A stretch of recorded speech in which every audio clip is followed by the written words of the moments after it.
This is Unmuted with my girls, Z and Ross the Boss. Talk about it, ladies. Hello, hello, family and friends. Welcome to another episode of Unmuted with Z and Ross the Boss. Hey, friend. Hey, friend. Well, we hope that y'all have been having an amazing time listening to our episodes. And as you know, if you are following us on social media, which you absolutely should, and if you're not, you should definitely go do it right now. We launched the Pride Month special of Unapologetic and Unmuted, and we invited a few friends to talk about their lived experiences, their stories, and if or they have any organizations that they support. And so today, you're in for a special treat. And I know I say this a lot, but it's because it's true. And if there's one thing that I'm gonna do, is gonna say the truth. So you are in for a special treat. So, without further ado, I am going to hand it over to my sis, Ross the Boss, who I know, and I'm gonna let her do the honors because I know how much she loves them. And soon, now they're already my friends. I call them my friends already, but I know my friend Ross the Boss has history. So I'm gonna let her introduce our guest for today. So Ross the Boss, take it away. Listen, the excitement, I don't know. It's just like, shooting this podcast, it just brings a certain amount of joy in life because it goes beyond just being able to talk to our amazing friends and family who listen in to the podcast. But when we get to talk to some of the amazing people that the universe has put in front of us, it just brings my heart all kinds of joy.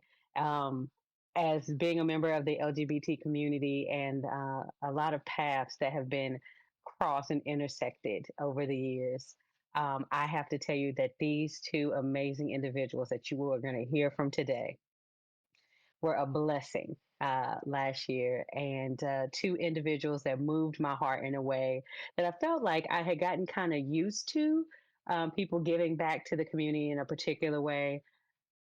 So when I was able to meet them and was inspired by their story, I have to tell you that it warmed my heart in a way that it had needed and had needed for a long time. And I didn't even know that. So I am so excited, so excited, so excited to introduce our unmuted family to Cielo and Alexis, my personal family members. And I'm not even going to steal their thunder because their story is their story, honey, and they tell it way better than I do. So, welcome to these two amazing humans who are the owners and the operators, honey, of the Queer Trans Project out of Period. Jacksonville, Florida. Yes, come on. Yeah. Hello. Yeah. So, welcome, welcome, welcome, family. How y'all doing today? So, I'll tell y'all before we get into it.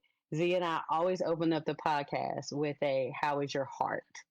So, I will let you all open it up and let us know how you are doing, how your heart is right now. Oh, well, thank you for having us today. I think my heart is really full today. I've just had a lot of good news and reminders of the work we do and why we exist, why pride is important. So my heart is really, I would say, like healed and happy.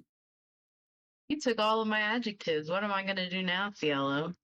Um, Hi everybody, my name's Alexis. I feel like my heart is just it's alive, it's beating, it's big. It is Pride Month. It is our month to wear the rainbows, to wear the trans colors, and I'm just so excited to be gay and black.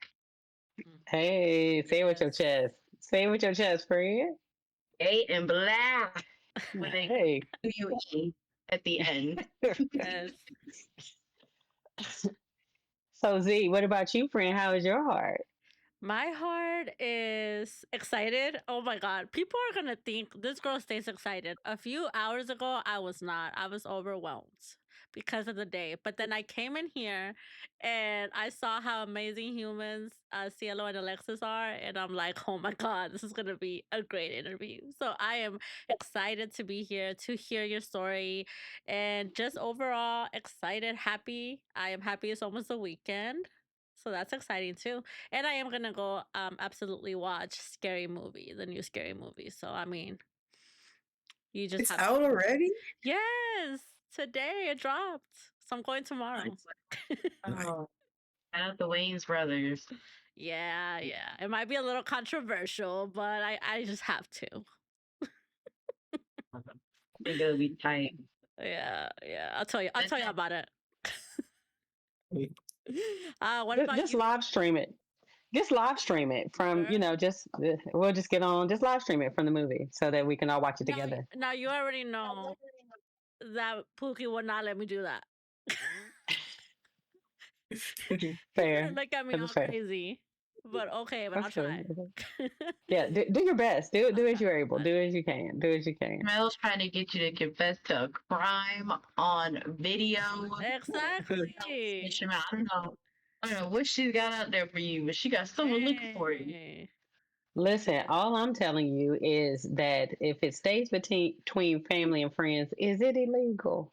I mean, it's illegal if how many people on unmuted hear it. Yes, it is. wait. No. Because she has a point. Because I think technically, like, copyright infringement is like when you're trying to like distribute it. But if it stays Oh, with her, I I don't don't know. I putting it in a Discord chat is distribution, friend.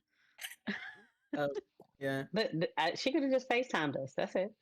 You it's not hard to get you to admit this on crime and camera right now. listen. So, Just Listen, speaking about crimes and breaking the law, Ross the Boss, how's your heart today? That's fair. I am really really good, and this has been a fantastic week, and it ended even better. I love learning new things, and right before this podcast, I had a really great friend who showed me a couple things that got me excited. I thought I was just going to be ironing clothes this weekend, but now I'm so excited to jump into the things that she's taught me. So shout out to my good sis, Maya Winston. Thank you, Maya, for educating me today. She didn't make fun of me for being slow, and like when somebody's trying to show you something on a computer, and then you're nervous because they're watching you. Yeah. I couldn't find nothing. She was like, "Click the X." No idea what does an X look like. I have no idea. She was like, "Yeah, go here." No idea what that means. And then she was like, "Open your email." Do I have email? I, who knows? I had no idea. So I immediately panicked. And then, like, once I started to calm down and I started to get and receive what she was sharing with me, it just was one of those moments of accomplishments because I think Z, when we were first shooting the podcast, telling people that like I hooked up my electronic things by myself. And that was such a huge accomplishment for me because Mm-hmm. I'm not, tech savvy. So when Maya was showing me something today, I had already told myself, like, I don't know, maybe I should find somebody else to do it. Um, but she just gave me the encouragement. She was super patient with me and was just like, no, you're going to get it. We're just going to take our time. And, she sat with me for 2 hours while she just showed me to do this thing that is going to be really, really awesome. So I just want to say thank you. So my heart is full and I'm really excited about learning something new. So. Thank you, Maya, for having patience Mhm. with my beautiful friend here. Yeah, listen, it was a struggle. I was like, ooh, does she know that she has hands and they work? Because I was like, I left all 11 herbs and spices of my mind behind, honey. So, It's so truth, it's so truth. weird how that happens. Once you share your screen, the nerves take over and you forget everything. It's crazy. Hmm. Hmm. I think Hmm. you touched on something really important. Sometimes it's the journey to get there, to get over the hump. That's a lot of what we went through, at QTP. I mean, like we started from the bottom up, so we had to encourage each other, learn from each other, have tough conversations. But, getting over that hump is like the accomplishment of it all, looking back and seeing all that you were able to get through, even when you didn't believe you could. I mean, it's kind of like touching on the themes, I feel like, of our story and today, too. So it's really cool you mentioned that. Yeah. Hmm. So thank you, friends. Look, y'all made the day full circle and stuff. I'm gonna sleep good Exactly. tonight. Yeah, I'm gonna sleep for more like 25 minutes than my normal 15 minutes in my naps. Girl. Girl, bye. I'm Hmm. sleeping Hmm. today because I woke up and like I did yoga before work, so I'm officially not one of those people who like wakes up early to like go to the gym before work, so I feel like an advanced adult. Up before 30.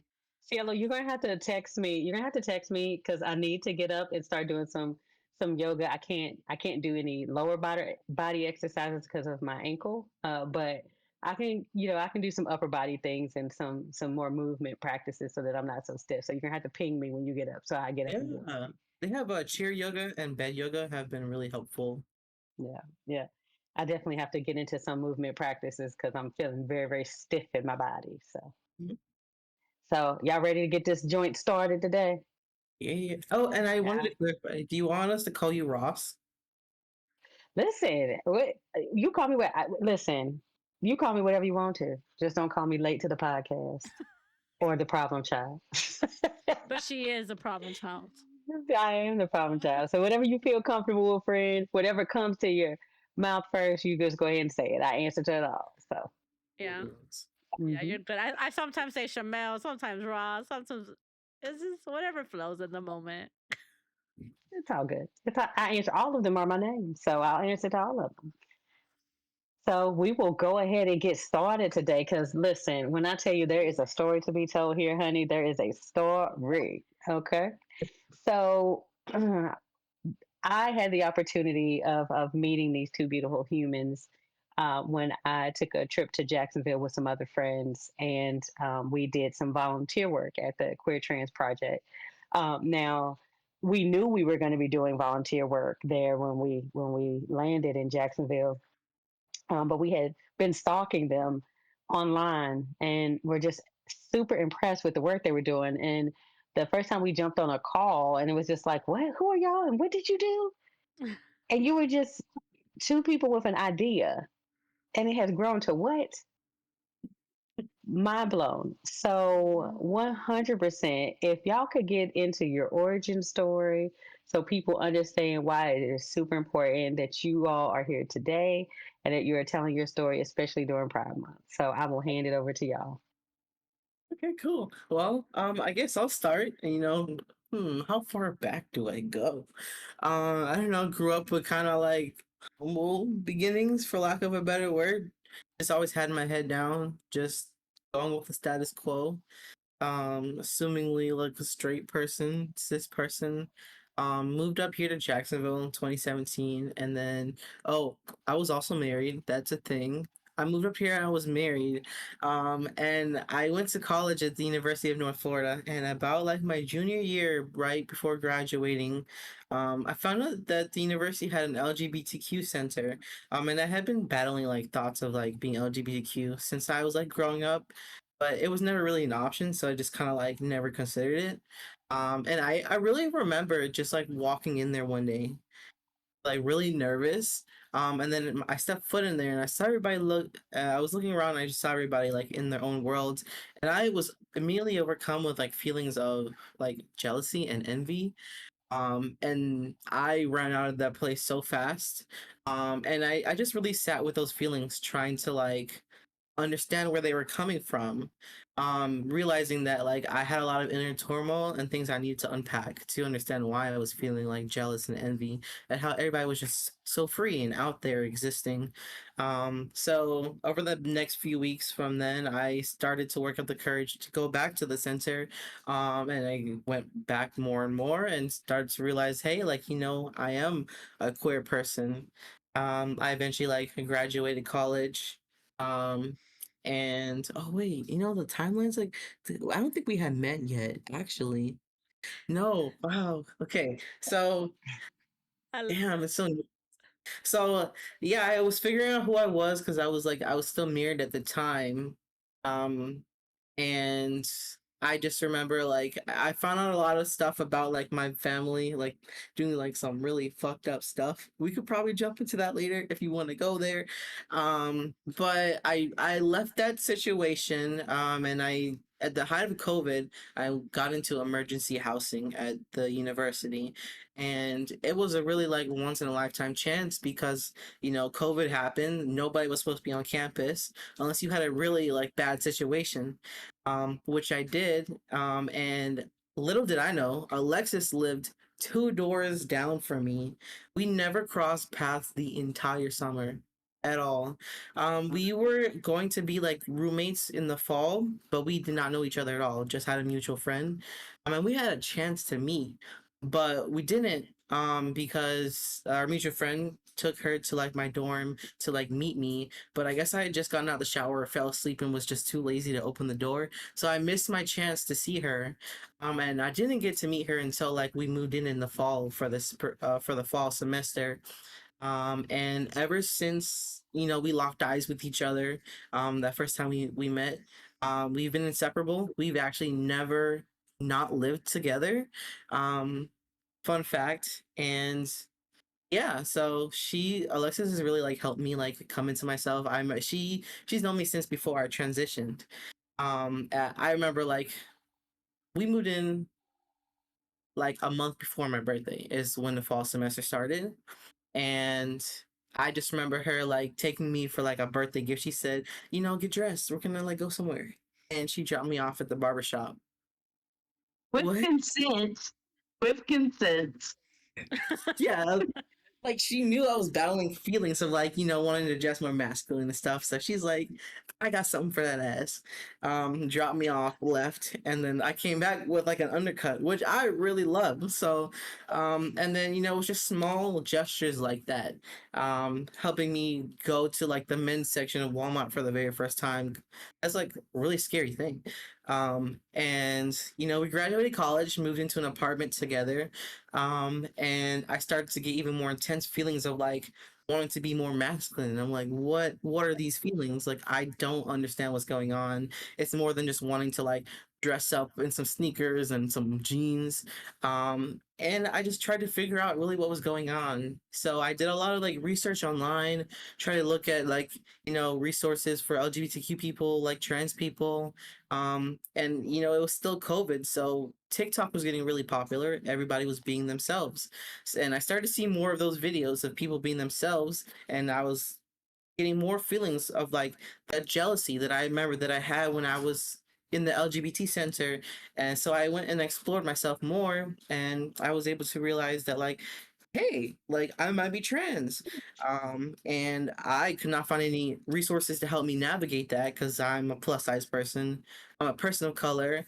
Um, and I am also a very broke person. I was making like $500 every 2 weeks. And like a binder alone to help flatten the chest is $50. And who has that? Really? So I said, I'm going to be the change that I want to see in the world.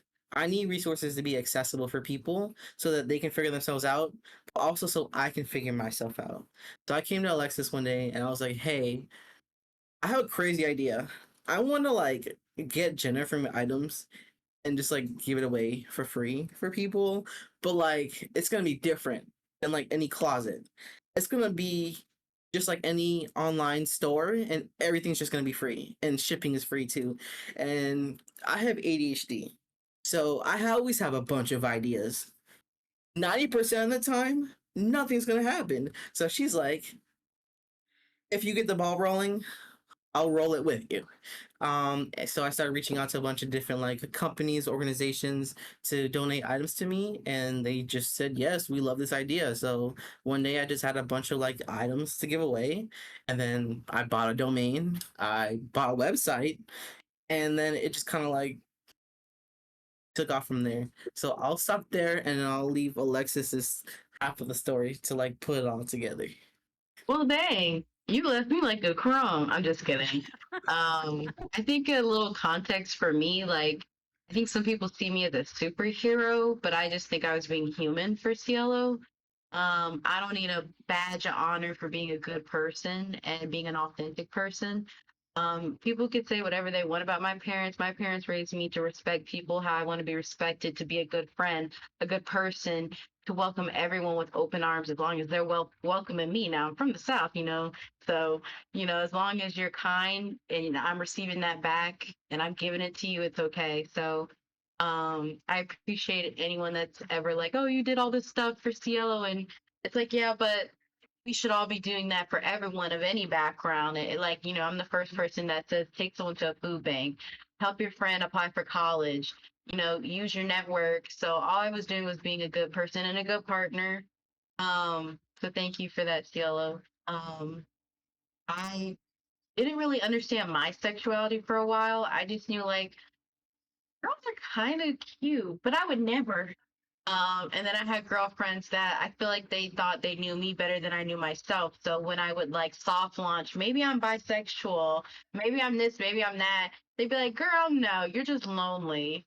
Um, I think I was right now. So I was battling a lot of feelings of that, especially being like cisgendered and very femme presenting. There's that stigma that femmes can't be this and they can't be that. And I just want someone that looks like a man. Well, I met Cielo before they transitioned to be non binary, and they were definitely a femme. Um, but my Trying and parents, trying and failing. well, yeah, that's Cielo's testimony. That's not, but I have my own reasons to why I got to this point and why the work's important to me.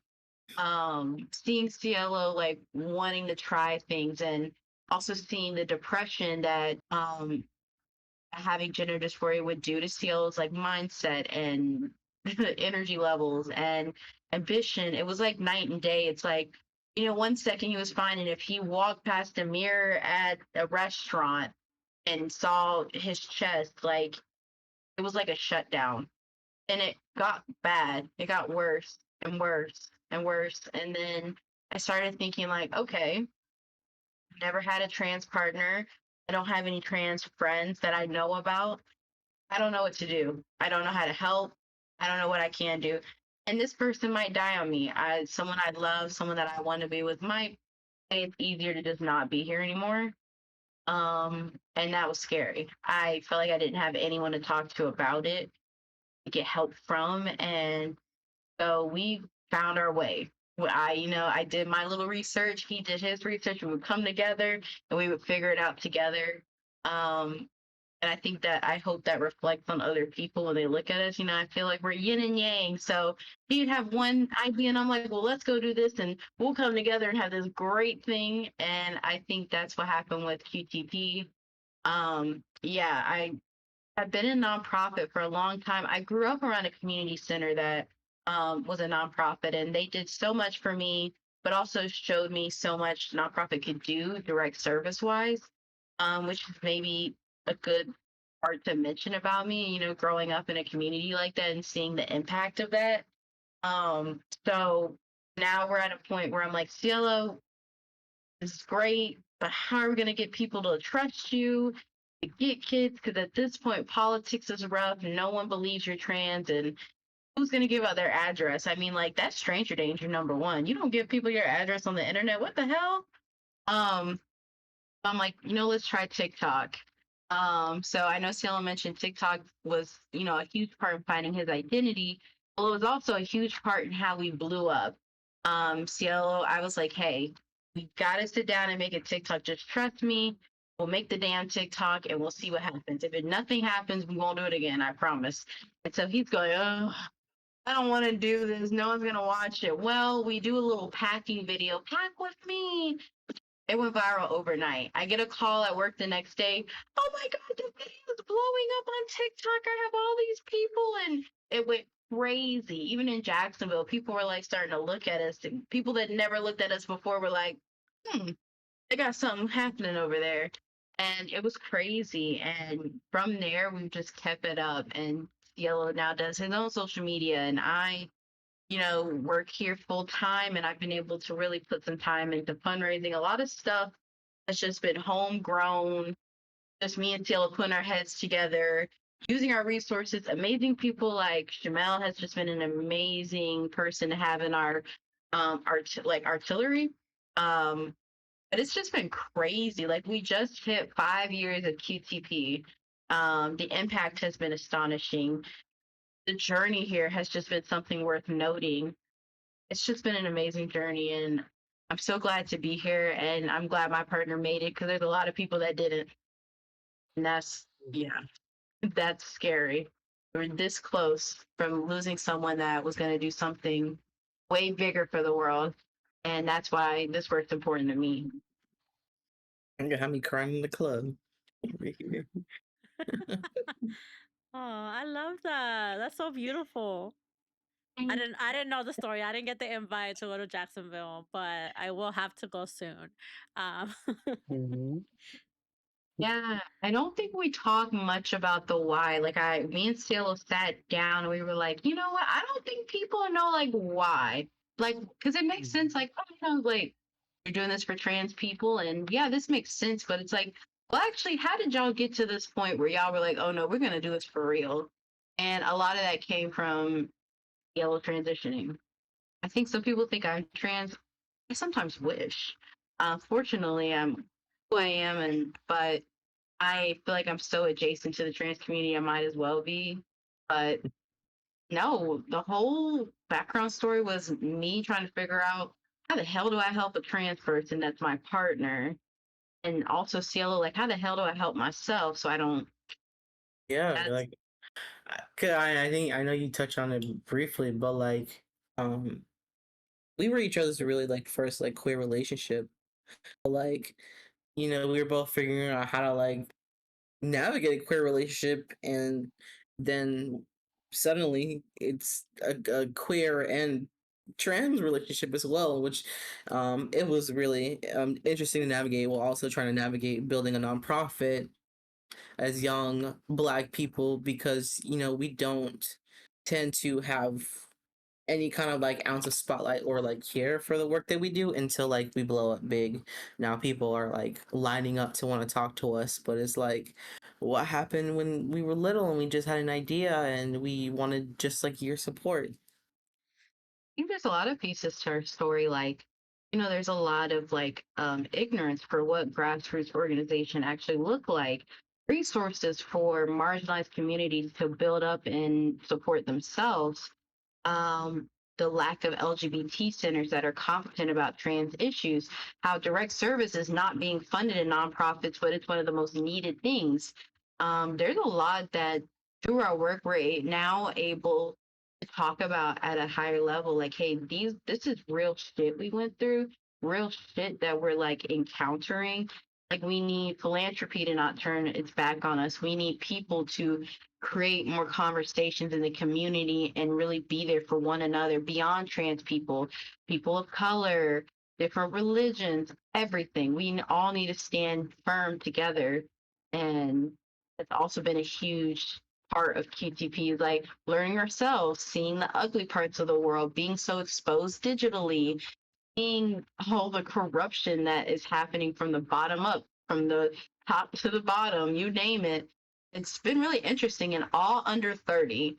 I'm Yeah. 26, still 27, and the world has just had to grow with the world, and it's very odd, very weird. yeah. I tend to forget like how old we are when we founded it. I was 22 and Alexis was 21 years old, and we were actually homeless when we were in college. So we went from being homeless, graduating, getting our own apartment, making like chump change, and in the midst of that, trying to do something to make the world a better place. And it all started in our bedroom closet. I still have a picture of like the little closet where it just had like a few binders and like some books on there, and then like a scale that she got me for Christmas because she like believed in the work like so much. And the TikTok video that like she mentioned, it went viral, and we went from like a new account with no followers to 10, 20,000 followers overnight, which is absolutely insane, but it shows the need. So we just took that and there was many nights where we were up like till 2 or 3 in the morning just applying for grants and donations. And in that first year we raised $35,000, which is absolutely insane because like we're just here with an idea. But we've just kind of been like going with the flow, and the flow has been like hearing us. So the program that that what I'm talking about is called our Build a Queer Kit program. It's essentially like an online resource where you can shop online like any store, and we just have a bunch of gender affirming items that you can choose from. You can get up to 5 items. And it's completely free. We don't ask for any card information. Like some websites could be like, oh, this is free, but you have to pay shipping or add your card. We don't ask for any of that. And we ship it directly to your door. Um, and you get the tracking number as well. It's completely discreet. And another thing, we've definitely grown because in the beginning I mentioned that the items were mostly like donated, but the need was so much that after like a year and a half, 2 years, we started manufacturing our own items because other businesses could not keep up with the demand.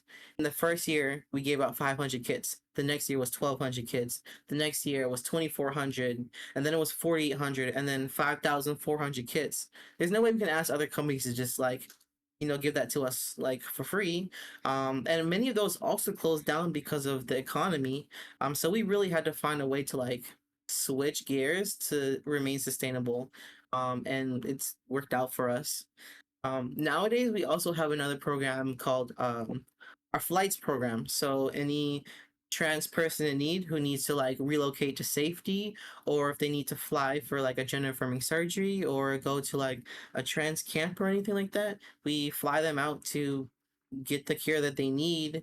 We fly out their caregivers, their service animals, and we do that through our partnership with Elevated Access. So we can get them a commercial flight or a private flight with a volunteer pilot who's been vetted.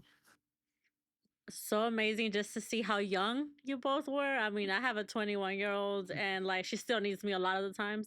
But I tell Shamel all the time, girl, she still needs me. Like 50% of the time. And so to see that you both did it on your own, like that's amazing. I know that, and the top of my mind is, did you have any support from family, friends? I know you had each other, which is a blessing, but any other support that you had out there of any kind? I definitely believe that our friends and my parents have always just been so supportive. My little brother, shout out Eric, have always been 110% in. Like they would come and help volunteer, help pack kids, come over in the middle of our messes and like be there for us. Some of them weren't even queer or trans, but they just knew that they loved us and they loved Cielo and they wanted to be there to encourage us and cheer us on. So even to this day, like shout out Maya, Khalifa, those are my homegirls, and they come out and they show out every time for QTP. I will say that unfortunately there are, the negative parts of this work. There's a whole part of my family I cannot, will not talk to. They're Trump supporters. They do not appreciate the work. They do not respect my relationship with a trans person. They do not respect me as a Black person. Same for Cielo. I don't want to speak too much on your story, but Cielo's family, only his sister, shout out Shekinah, is really there for him and throughout his transition. And so, as beautiful as a lot of our story is with our supporters and love, there's also so many ugly parts that have come from it because we're so out there, right? Digitally, too. I mean, Fox News did a whole piece on us, and it felt like for a second, the world absolutely hated us and wanted us burned at the stake. I mean, quite literally, a lady called us, like our like Google Voice number, saying she wanted to burn our office down, which was our garage at that point, with us in it. That's the shit people go through. On top of like having family members that just don't want to try to understand you, don't want to respect you. So there's such good blessings and amazing people around us, but there's some hell that came with doing all this. It's been a journey. Yeah, it's definitely been a journey. I can just think about like who we were at the time, and it's just we had so many like layers, and it feels like life is so like simple for us now compared to back then. But no, Alexis's family has definitely always been like a support system. Even like if one day like my pronouns were like she they, and then literally the next day it was like they them, she would just send them a text message, and then it would just that was it. My family, unfortunately, like I'm estranged from like most of my family except for my sister. Because they just can't get with it, even no matter how many times like I try to explain it. They'll pretend to understand, and then I'll hear from like someone else that they are actually talking behind my back. So just had to like cut them out just for like my peace of mind. And it doesn't matter if like blood is like thicker than water, because chosen family is family as well. And they can be stronger than like blood. So I do want to touch on my sister a little bit, because I think that's also important of like why I kind of started QTP and how it was like important. The access was like national, because a lot of the organizations that I found when I was trying to figure out, like before QTP, you had to either be under a certain age or you had to live in a certain zip code. And it's just like, what is all this nonsense? Like, you don't stop being queer or trans because you live in like Timbuktu, or because you're 32 years old. Like, that doesn't make sense, and the need doesn't stop. So I just wanted to be that difference and say, like, these resources are for anybody who identifies as trans, questioning, period, full stop. And I also hated to see how many organizations were run by people who don't look like those that they serve. Like, you're telling me that your organization serves mostly Black trans people, but everybody in leadership is cis and white or straight? Like, make that make sense, please. Like, how are you really going to know how these programs are impacting or helping these people? Because to me it sounds like you're just getting a check to keep the organization running, for fuck's sake. And the third reason was just kind of like, and these are our pillars, it's on our website as well. It's just like honesty, integrity, and like accessibility. We have a BIPOC early access program. Well, we have an early access program now that is for BIPOC people and people who identify as like having a disability. You can go online on our website. You can apply to shop 45 minutes before everybody else, and it's just trying to create that sense of like equity that we oftentimes don't have like in our system, which I think is also like really really important. 100%. And I know that the kits, how quickly they go. So I know that as soon as you all open the floodgates, so when you were talking about equity and why that's important, so some of the folks who might be listening don't understand, like you hear those numbers and you're thinking like, oh, okay, well that it's cool that they serve that many people, but at the same time, that's how quickly the resources can go out. So all of this fundraising and all of the donations that you're getting, and all the time that goes into like not just packing these packages for folks that go out, but also folks don't know that for every package that goes out, there's a handwritten note that goes in there for those folks who need support, right? So it is also you're fundraising, you're getting all the materials together, you're building those relationships. And then on top of that, what you have not shared is that you all are a 3-person staff. It started off as Cielo, it was the only employee, and then y'all had 2 volunteers, right? And you're talking about putting together thousands of packages to go out for free to people with a 3-person staff, going out of your garage before y'all had a brick and mortar to be able to store everything. Like when you talk about people saying like one person can't make a difference or a couple people can't make a difference, that's bullshit. Mm-hmm. That is bullshit. All you need is, and hopefully those folks who are listening and listen and turn it up if it's not loud enough for you right now. All you need is somebody who loves and believes in you and knows that you deserve to be here. And you can conquer and do all of the things. What they have not told you is that, they did not set out to drink the ocean. Well, God doggone it, if you listening to their story, what you have heard is that they are doing their part to try. So imagine if everybody did their part to just go at the ocean with just your cup and some love and what you can do because you care about people, right? You can move mountains. I think, and don't get me wrong, I'm a Christianish. So bear with me, but I think it said that as long as you have faith as small as a mustard seed, God damn it, just if you got a little bit of faith, you can do whatever you put your mind to. And that's something I feel like a lot of people, that are closeted are feeling. Like, they're hearing what their family's saying. They try little new things with their outfits and their family beating them down. Don't listen to all the noise. Just tune into what you feel like and pour into yourself. If you got nobody to pour into yourself and have faith as small as a mustard seed. You can do whatever you put your mind to. That's something I want Mhm. to know. At a point, like I saw that in Cielo. I saw, you know, a lot of people might have saw this frail, scared girl, but what I saw was like a strong, hurt person that needed space to be themselves. And if you Mhm. can be that for someone or give it to yourself, do that, please. 100%. Oh, And the that's other good. thing I want to call it is Cielo for you is something that you said too that just resonated with me as a mass presenting lesbian. I think sometimes people don't think about how the smallest thing can be such a major thing for somebody who is in community who is taught that um, anything outside of, and I'm doing air quotes for those who are just listening, the norm, right? So when you were talking about going into Walmart and going into the air quote again men's section because it's just clothes, people.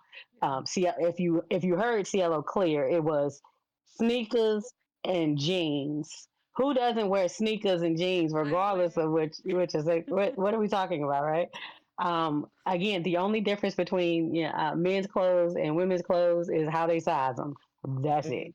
Mhm. And where the buttons go sometimes. That's Mhm. it. True. But the level of uncomfortable that it is. So like that story resonated with me as well. Of like the first time I had a partner when I first came out who I didn't feel comfortable in like the clothes or like how I was supposed to present or like what felt comfortable to everybody else. And I had a partner at that point who was just like, if you want to wear boxers, put them on. Just go buy. Who's gonna stop you from buying a pack? And I was like, well, I mean, she was like, it's not like they're not gonna sell them to you. And I was like, oh, okay, I guess I can go do that, right? And she was like, yeah. And then she was like, well, what else is it that you wanted to do? And I was like, well, I also wanted to do this. And she was like, go do that. And just somebody giving you the permission Yeah. and just supporting you and saying it is okay to be you. And what a difference that makes to just have somebody tell you because you have had all of these voices your whole life telling you that even when we try to live, into the feminine or the divine feminine or whatever, people want to label women as because all women don't present the same way, right? But people still looked at you sideways because you weren't doing it right. Like your hair ain't good enough, your outfit wasn't fresh enough, you're not small enough. I was like, well, damn. Well, yeah, I'm trying to do what you told me to do, and that still ain't good enough. So how about you just say, damn it, I'm just gonna be me, right? And then Mhm. how freeing that is to it's not about what other people think at that point. It's about you being able to live your truth. So once you get over that initial anxiety of like men still look at me crazy when I go in the men's section. And I was like, I can help dress you because those pants are not your size. I Yeah. can help you. Right? Hey King, that fit don't go together because I know your wife dresses you anyway. But you can have somebody who would make it a lot less uncomfortable for you. I can help dress you if you need help, right? Uh, but it is freeing to have that love and support until you can then support yourself to be comfortable in the skin that you're in. Because Mhm. most of your life you're spent told that you are not enough, even if you're trying to bet your best to be the thing that they tell you that you're supposed to be.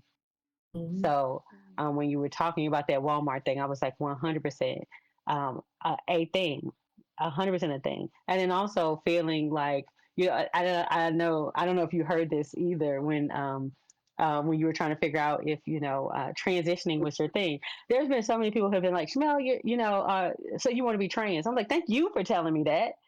Thank you for like how did you get there because Yeah. that's not my story, but there Mhm. are people who don't feel comfortable in the bodies that they were born into and the way that society tells them that they have to show up. That's not my story, but that is somebody's story. But you don't get to put a label on somebody else prematurely because Mhm. even if I did want to be trans, you'd be mad at me about that too. Yeah. Like if that was my journey, you would still have something to say. So like what in the world are we Yeah. doing, right? So people are Newsflash, so odd. let's stop telling people who and what they are and just believe when they tell The, you the first time. If you're correct. bisexual, if you want to dress in men's clothing, but you're a lesbian, fuck that. You're a lesbian. Right. If you're trans, you're trans. Why are we Mhm. telling people who they are? Right. If Mhm. Michelle Obama came out tomorrow lesbian, I'm gonna believe Michelle Obama's a lesbian. Why are we questioning people's lives? That's true. Or And we would say, especially thank you, Michelle Obama. Thank you, Michelle Obama. Please, girl. Come on. yeah, welcome to the I'll club. add. Come on. Yeah, I think as I was listening to you, I felt so bad because I was like, I mean, I have a boyfriend, but I sometimes wear his shirts. I sometimes sleep in boxers. Like it never it never felt a big deal. Like I'll go in there but to hear you that you felt that way, like it really made me feel sad because it shouldn't. Like who cares? Like who cares if you want to wear whatever you want to wear? Most of the times I don't look like this. This is just podcast recording day. Most days I'm in sweats, t-shirt, and a bun. So that pisses me off. It pisses me off that people feel the right to tell you what to wear, how to look. Like that's not right.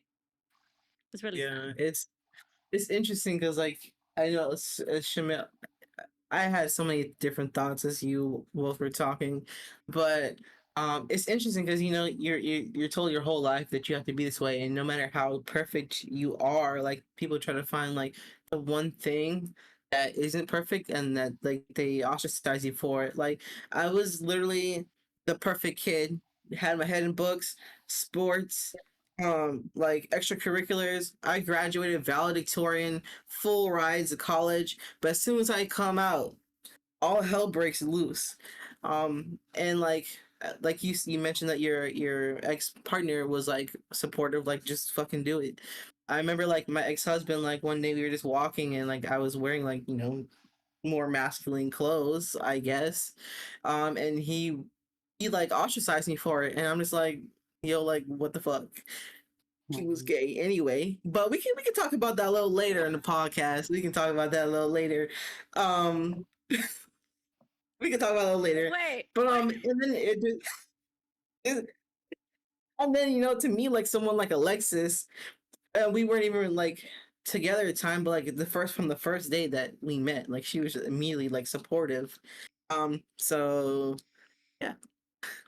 So I don't know Mhm. about y'all, but Mhm. back to the gay ex-husband.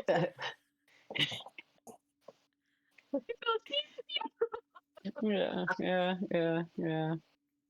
Well, we're definitely sending him, we're wishing him the best.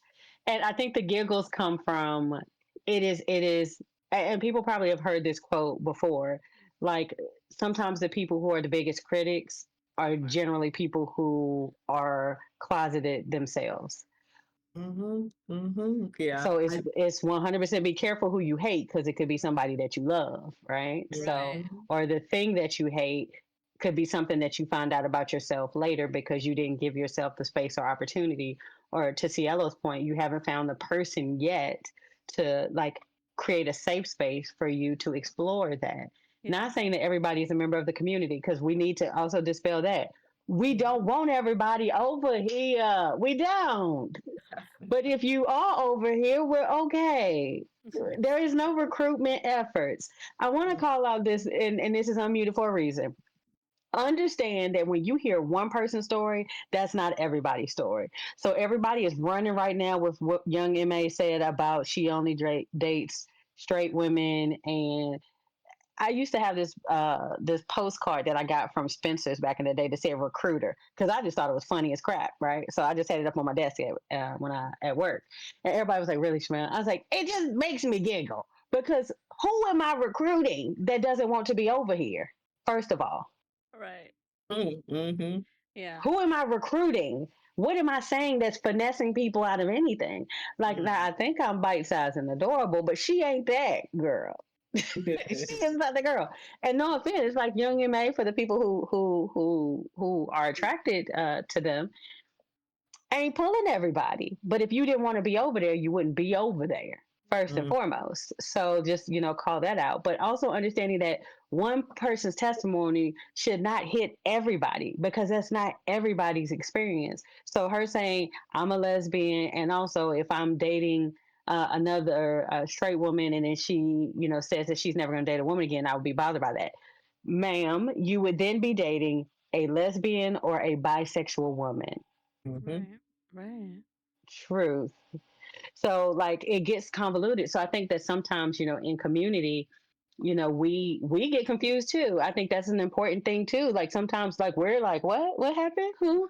Because things are ever changing, and as people are, we call ourselves the alphabet mafia for a reason, because we are so open to people being able to explore their identities because we were never allowed to.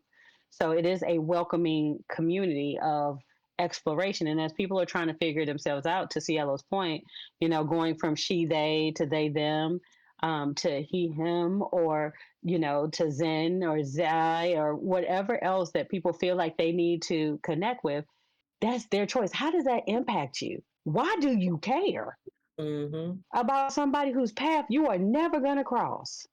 Yeah. I think you're Why do touching you on care? something though. Like it's the I feel like what you and Cielo were saying, it's like just self-hatred. Right? Like it's like usually the loudest people against LGBT, against abortions, against this, against that, against BLM, that there's secretly a part of you that wants to feel included, or it's just like a deep-rooted hatred, wherever it's stemming from. So like going back to, Cielo's ex-husband, I feel like, the abuse and just like whether verbal or physical, that's just coming from self-hatred. Lesbians that say they only sleep with straight women but they're still straight, like all that mess, the MA mess. Or what is her name? I think Yeah. MA.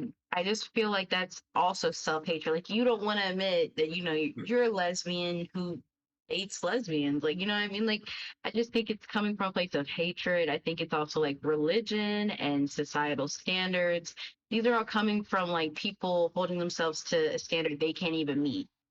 Yeah. Because when you go home, we all, like you said, dress down, Z, and we don't really do normal societal things when we're behind closed doors. And I think that eats people up, and then they go and they say or do stupid shit to people. And that's where we get to this point where people are hurt and they don't have the space to explore themselves, or they're questioning themselves and they feel like they know everything they need to know, and you're just adding more confusion. So I think the root of it all is just people hate themselves or they want to be included and don't know how to be. I suggest therapy. Yeah. 100%. 100%. We always talk about therapy almost every other episode. So you're right. Spot on, Alexis. And at this point in the program, we want to call out the fact that we are not therapists. We are just No, people with opinions. Mm-hmm. None of us are licensed to give any not kind yet. of Not yet. advice. We are just speaking on personal experience.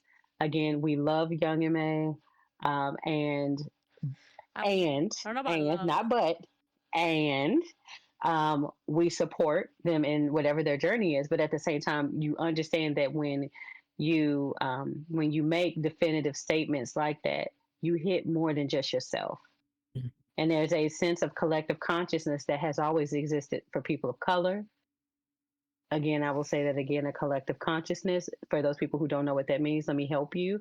When something happens and the first thing that you think is, oh my God, please don't let them be disabled, black, brown, queer, a female. Those things, when you automatically think, hey, if that person identifies as anything that I am, people are going to group me as that also. Collective consciousness. So we always have to be aware that we don't just represent ourselves. Is it fair? Absolutely not.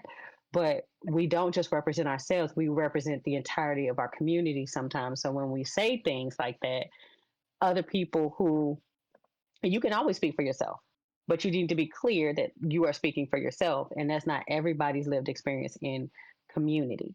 Yeah. So the number of men who have said to me, "Oh, well, I like women too," or "I dated somebody who, was also a lesbian, so that means like you're just like them." Like, no, darling, that is not true. And if you were dating anybody, who dated you, they were not a lesbian. They were not a lesbian. Fluidity of it all. Like, you know, she might be a lesbian last year, she might not be this year. Yeah. That's her Hmm. passion. That's hers to carry. I believe that everyone can present how they are today, and tomorrow if it's different, you just need to accept it. If you don't like it, just separate yourself from it. And that's what I have to say to anyone that has a problem with anything that's been like said, or with trans people, or with whatever. Like, just honestly, just separate yourself. Like, if you can't deal with the fluidity, my partner dresses androgynous as hell one day, and then the next day it's super masked. Those are things I've had to come to realize. Like, Cielo is non-binary, and you know they're not going to fit in either box. They're going to fit in their box, their story. And I feel like more of the world should just recognize fluidity. Like, you know, what works today won't work tomorrow. And it's a lot, you know, people complain it's so difficult to understand. I don't get you. I don't understand. Well, you know, ask questions and just go with the flow. I really don't, you know, if the world took that Hmm. note, I think we'd be a lot better off. Yeah. I want to touch on what all of you said about like one person's testimony is not everybody's testimony, and the rigidity of everything. Because as a person who was like questioning their gender early in my transition, especially as a non-binary person, that shit was so hard. Because on TikTok, you know, also because of the system, they push people who are like skinny and white. So that is the general like archetype and stereotype for like what trans is. So for a good portion of like my early transition, I struggled a lot with identifying as trans because I thought only white people could be trans. And then once I started to realize that I was trans, I thought it was either like binary. I'm either a cis woman or I'm a trans man, nothing in between. I remember like, okay, this is a funny story. And are there like young people who listen to this? Cover your ears, young people, if you don't want to hear this part. Go ahead. Okay, so like, um, what do I say? So as I mentioned like earlier, like there's not a lot of resources that fit us as plus size people or especially like people of color. So like you know they have different binders, they have tape and stuff like that that match people's skin tones. They have like prosthetics and stuff. It's heavily catered to like white people. Barely does there exist like realistic packers and stuff like that for like people of color.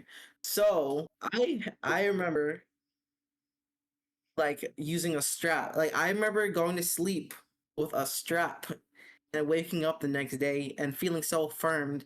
And I'm like, wait a minute, like that felt good. Also, that was so crazy to sleep with like an 8-inch strap like the whole night. That's crazy. I would not recommend that. Very uncomfortable. But also like I think because of how binary people think, I thought, oh no, like I'm a trans man.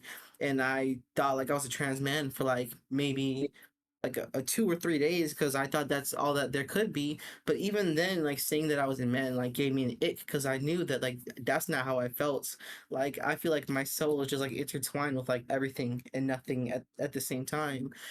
So that's just like an interesting experience that I had, and I just urge everybody to remember that like one person's story is not everybody. Is like there's this balance between like collective consciousness and like stereotypes, and then having to navigate like you know, like there's a general like consensus of like what things are supposed to be look like, Hmm. but take that with like a grain of salt because not everybody thinks or acts the same.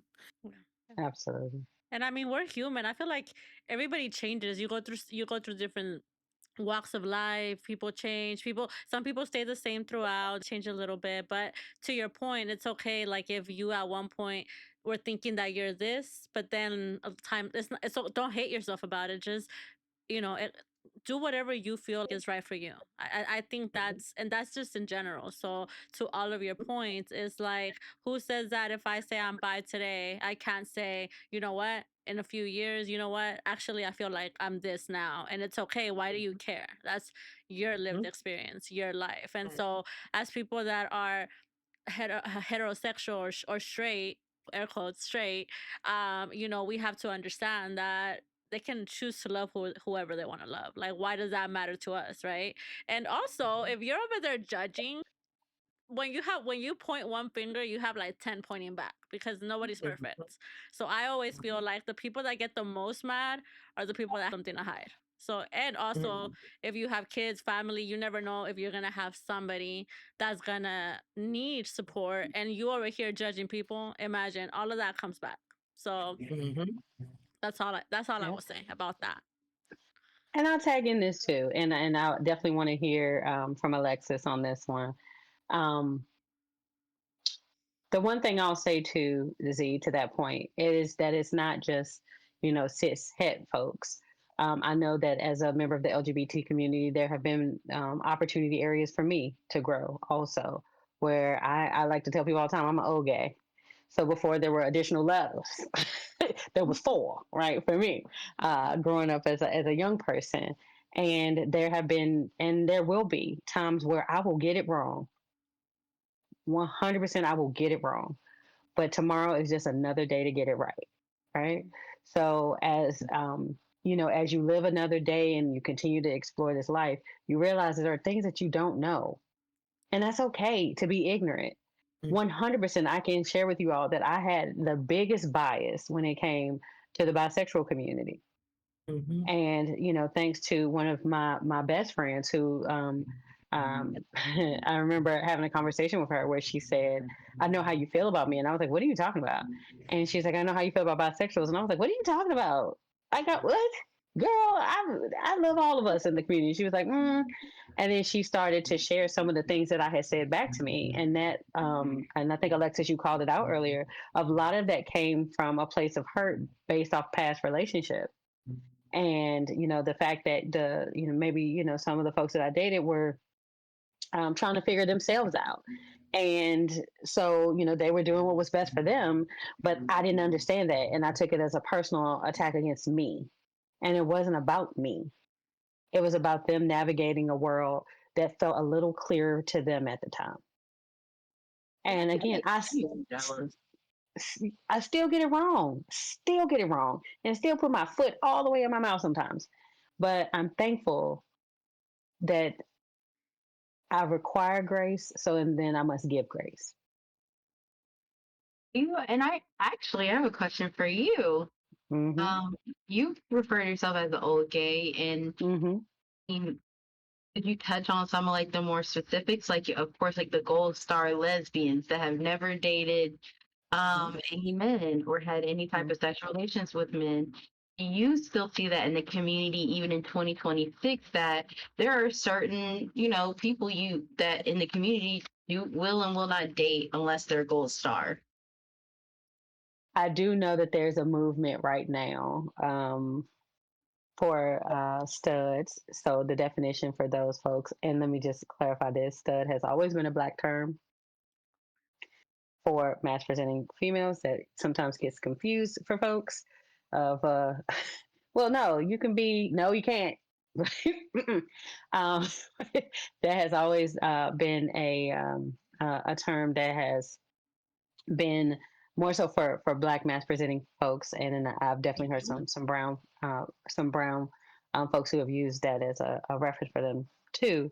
But I know that there is a movement right now that's happening where there are some conversations that we need to have internally as a community, where there are a lot of mass presenting women who are just saying, I sort of wish that like bisexual women would leave us alone for various reasons. And I do think that there's a greater conversation. I don't know who's responsible for getting the meeting together, but it seems like there's some internal conversations that we need to have. The nephews always say, "Let's have a come to Jesus." So that means we put our feelings aside and we just have a real conversation with each other, where there's nobody who's going to have hurt feelings. We just know that we're just speaking how we feel. So it feels like we need to have that meeting within community because of some hurt feelings that have happened based off of people taking certain things personally when maybe somebody else was just trying to figure themselves out. Or either somebody came over with maybe a little bit of a skewed intention, inadvertently hurt someone that, at one point they did love. So I think that some of that stuff is still present. I don't really hear people talking about being a gold star that much. I think people sort of side eye them a little bit if it is one of those things where if you are a gold star, I was just like, oh, okay, how you do that? How that work?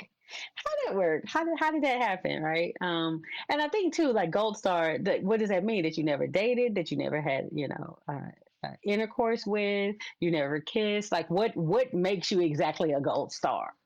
Right. I've never held hands with, like what does that mean exactly? Right. So I think that sometimes, for especially for a community that, does not want labels as much, we do have labels inside of community as well. And um so like there are biases inside of our own community, and that sometimes we need to police ourselves, but we will always, defend ourselves against the outside world who judges us, but sometimes we don't talk about how we judge us. You say this, I feel like you touched on something that was really parallel to like being trans in the stud community. Like there are a lot of studs that are not trans, and then a lot that are but don't want the label. And it's quite interesting. I think we come across a lot of black studs that kind of teeter that. And I actually met a really cool group of like trans, I think trans men or non-binary people, and also like studs that are in like a Greek sorority fraternity kind of situation, like Greek life, but it's like after. It's just Hmm. like something fun, just recreational. And I had a really cool conversation with them about that, like like how there's really not a lot of spaces for studs to explore that. And there's also like that pressure for them to transition when in reality they might be perfectly fine identifying as a woman. I know that you've said that before. You're like, hey, I'm not trying to transition. I don't need anyone to tell me I'm trans.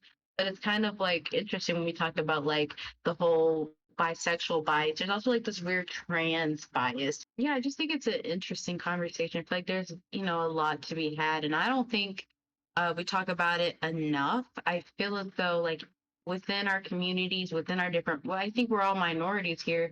It's definitely more conversations we could be having within our groups, and um, we see a lot of that, a lot of inquiries we get at QTP where people are like, I don't get myself. I don't know where to go to. I don't have anyone or anything. I don't, they're starting from ground zero.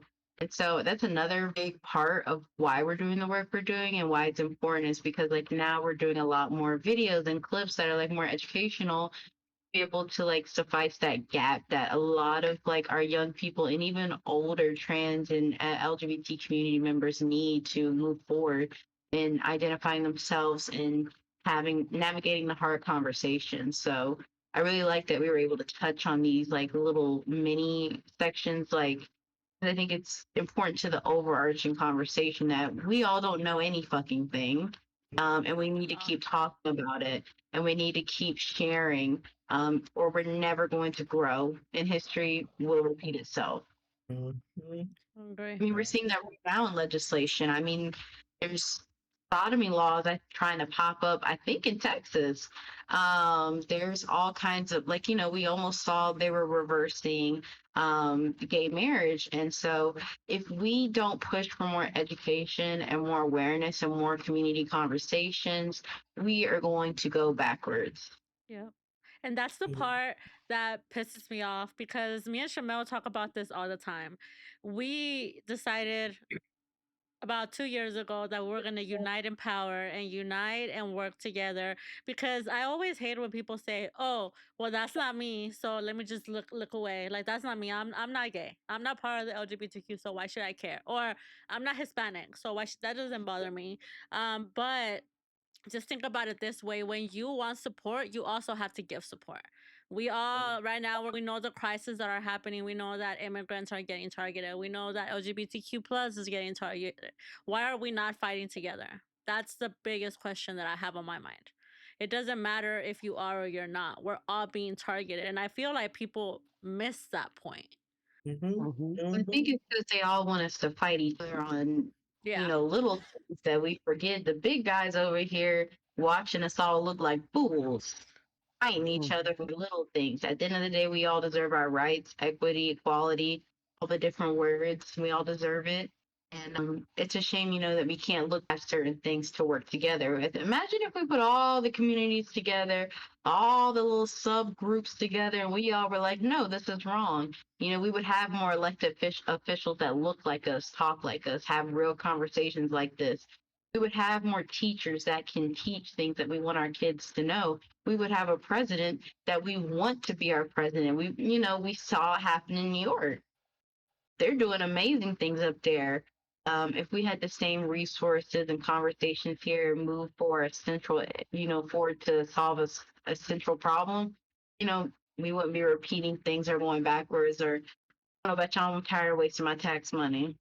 Oh yeah. I'd like for it to go to new textbooks and solving all the pothole issues in Jacksonville, Florida. If you heard this and you work up there, please know you owe me $100 for my tire. Potholes are steep. That's something I would like to see. Like, I'm tired of the games. I think we should all come together. And that starts with, even if you're not queer or trans, thank you for listening. Because it's important that you're still here, a part of the conversation, period. A lot of people omit themselves because it's not, I'm not gay, I'm not trans. You need to be in the room when it's happening. You need to be in the room when we're talking. You need to be listening, and you need to be spreading the gospel of everyone's problems so we can fucking fix all this shit. Period, point, and the blank. So I told y'all this was going to be a good episode. And what we promised, Z, when we first started was that we were going to lean into some conversations that, might be scary for some, might be controversial for others, but they are conversations that need to happen. And again, never with the intention of hurting anyone, but just creating a space for us to talk. So, if anything that was said today was something that sparked for you, of like, hey, I have more questions, please drop it in the chat. Mm-hmm. Please drop it in the chat so we can continue the conversation. I am sure, because I know my friends, this is not the last time that we will have these two beautiful humans on this podcast. If there are topics that you want clarity on, 100% we can come together. If there is a healthy, conversation, or even debates don't even have to be bad unless you make it that, right? It is just a conversation of understanding where other folks are coming from, or just hearing a different perspective. And even if you walk away and say, I still feel the way that I feel, at least you heard someone, Yep. right? And then you made an educated decision based off of a truth that you heard from someone, because you stepped in and you had a brave conversation with someone. So for those folks who are in community, who are still grappling with, how to figure out where there are resources, where are the people to talk to, you just found four. And guess what? We are not unicorns. So there are 40,000 more. There's 400,000 more people that you could talk to who are here to support. So please, please, please look for the link for the Queer Trans Project. We will have it as a link to on the bottom of the podcast. So definitely look for that there. Listen, y'all have made my listen. I knew this was gonna be great, Annie. I knew it was gonna be some great conversation. Cielo, there's definitely, as you are on your journey, because we didn't even share with everybody that these two about to be married for real, for real. And hey, go on, hey, go on. Yeah, They put the a ring is on it, honey. The ring is on it, Oh my honey. gosh, yeah, just imagine literally going from like two doors apart, not interacting, to getting married like It's amazing. 6 years later. Crazy. Mm-hmm. So listen, 100%. if there's any wedding registries out there or anything, just let us know. But I know that we can find you on the website. But do you have any socials you want to share with our family and friends? Yes, our Instagram and I'm just gonna promote. Our Instagram is Queer Trans Project. We also have TikTok, LinkedIn, Facebook. But we post our most unhinged and relatable content on TikTok. Um, I'm also gonna plug my personal Instagram because I think that's important. I just showcase myself as like an Afro Latina trans person. I have ADHD, so if you want a community of other people like me, because you're not alone. You can follow me on Instagram at Cielo Sansere. Um, and I love talking about sex. So if you have questions in the comments or on my Instagram, feel free to post it there too.